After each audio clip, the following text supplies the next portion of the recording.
एक कॉल की तरफ जाना चाहती हूँ। अमीर मुकाम साहब मौजूद हैं और केपी की सूरत हाल पर भी वो वाज़ेह बात कर सकेंगे। पाकिस्तान मुस्लिम लीग नवाज के सीनियर रहनुमा हैं अमीर मुकाम साहब। अस्सलाम वालेकुम। वालेकुम सलाम, क्या हाल है? खैरियत है? आप ठीक हैं? मैं ठीक हूँ अल्हम्दुलिल्लाह, आप कैसे हैं? अमीर मुकाम साहब, क्या हुआ केपी में?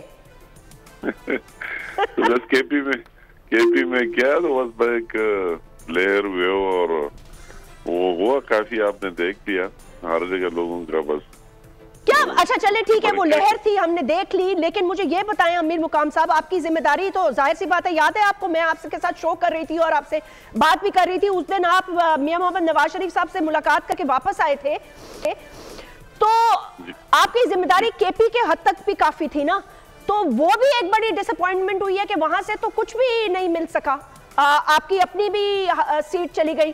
तो एक जो वो लहर थी, आपको जब बात कर दी है ना तो मालूमात भी आपकी होनी चाहिए। मैं जीत चुका, हाँ जीत चुके, मैंने बन चुका हूँ, आप एमएलए बन चुके हैं पहले वाले रिजल्ट्स में। ठीक है, सीट भी चली गई। कथा कलामी माफ, माजरत के साथ लड़ो, एक में आ रहा हूँ, एक में जीता, एक में हारे हैं ना और एक में जीते हैं। चले, लेकिन वो जो लहर थी, हारने वाली याद रही नहीं, वो जो अमीर मुकाम साहब, वो जो लहर थी, उस हवाले से क्या ये एक वजह हो सकती है कि जो मरकजी क़यादत है उसने सारा का सारा बोझ सूबाई क़यादत पे डाल दिया पीएमएलएन की? और लगारी साहब आप भी अगर इसमें कुछ कमेंट करना चाहे। कोई केपी में जलसा नहीं किया, इतना कोई इंग्रेस नहीं किया, कोई बहुत ज्यादा दौरे नहीं किए, ये वजह हो सकती है? बात नहीं है, लीडरशिप ने जब हमने चाहा, जब उनको कॉल किया वो आए, जलसे किए हुए है। आपने मानसरा में भी देखा और आपने स्वाद का तारीखी जलसा भी देखा होगा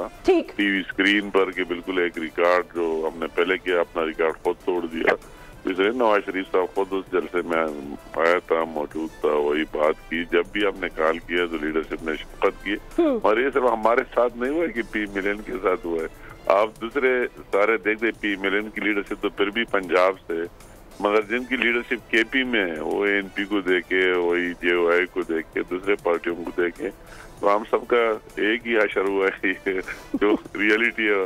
बड़ी बात है अमीर मुकाम साहब, ये आपकी इज्जत इससे और एहतराम एज अ सियासतदान जाहिर सी बात है हमारी नजरों में बढ़ता है, इसलिए कि क्योंकि जब एक सियासतदान जमहूरियत रवैये के तहत वो एक्सेप्ट करता है रियलिटी को, तो फिर उसे मौका मिलता है कि वो तब्दीली के लिए या अपने बदलाव के लिए या अपनी दोबारा जीत के लिए कुछ कोशिश कर सके। चले, ये बात तो हो गई। अब ये बताइएगा कि क्या लगता है आपको, कोई रवैये ऐसे हैं कि पीपल्स पार्टी के साथ वफाक में हुकूमत बन सके या इंडिपेंडेंट्स के साथ बातचीत होगी, क्या होगा? तो ये पाकिस्तान की सियासत में कोई बात हर पे आखिर नहीं है, सब कुछ हो सकता है। ठीक। और पीपल पार्टी के साथ हम पहले भी मखलूत हुकूमत में 14-15 महीने रहे, एक साथ ही रहे, और वो ठीक ठाक चले, तो वो बात भी हो सकती है। और अभी मुल्क की जो बहरान है, अगर हम इस तरह चीजों में पड़ जाए, रियलिटी है कि वैसे भी ये हाल है, तो हम सबको मुल्क का सोचना चाहिए और मुल्क की मफाद में मिलकर आगे जाना चाहिए।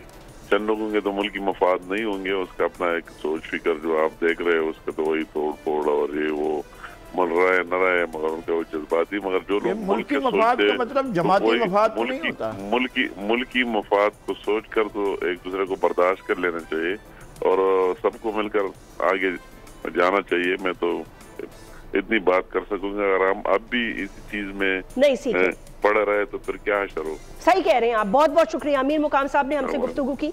और सब्सक्राइब करें और बेल दबाएं ताकि कोई खबर रह न जाए।